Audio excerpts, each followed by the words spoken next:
from his recent marathon trip to Asia. He says China is unified in disarming North Korea. During our visit, President Xi pledged to faithfully implement United Nations Security Council resolutions on North Korea and to use his great economic influence over the regime to achieve our common goal of a denuclearized Korean peninsula. President Xi recognizes that a nuclear North Korea is a grave threat to China, and we agree that we would not accept a so-called freeze-for-freeze agreement like those that have consistently failed in the past. We made that time is running out, and we made it clear, and all options remain on the table. Senior fellow at the Foundation for Defense of Democracy's Anthony Ruggiero is in Washington. Anthony, as we just heard, the president said President Xi agreed that a freeze-for-freeze agreement was not acceptable, but China has not publicly denounced its past proposal. Remind us, what is the freeze-for-freeze agreement, and what do you make of the president's comments about it? Well, the freeze-for-freeze involves the United States and South Korea freezing its military exercises in exchange for North Korea freezing its nuclear tests and its missile tests. Unfortunately, history shows that those things do not, a freeze on North Korea's nuclear and missile tests do not make us safer. It does not stop the threat from North Korea. And the North Koreans can just violate that at any time. And plus, the military exercises are really more of a defensive exercise. I'd be surprised if the Chinese really got away from that policy. That's really been their policy for over a decade. The Chinese see that as the best way to really tamp down the rhetoric between the two sides.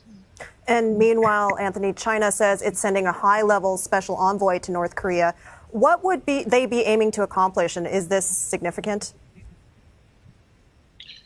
Well, I think they're likely giving North Korea a readout of President Trump's trip to China. I certainly hope that the Chinese leadership, everybody was saying that when President Xi consolidates his power, he'll be able to, focus more on going after North Korea sanctions evasion activities. I hope that he's sending his envoy there to say time is running out and that the Americans are going to come after Chinese businesses and that the Chinese leadership just frankly can't have that. The North Koreans need to hear that directly from China. I would argue that the United States should be sending that signal directly from the United States government to North Korea, and I'm hopeful that they're doing that through the New York channel. And on that point, Anthony, it appeared President Trump softened his stance on North Korea during his trip to Asia, saying he hoped North Korea would come to the table. He then appeared to dial it back later in the trip. Could we see a dialogue between the U.S. and Pyongyang anytime soon?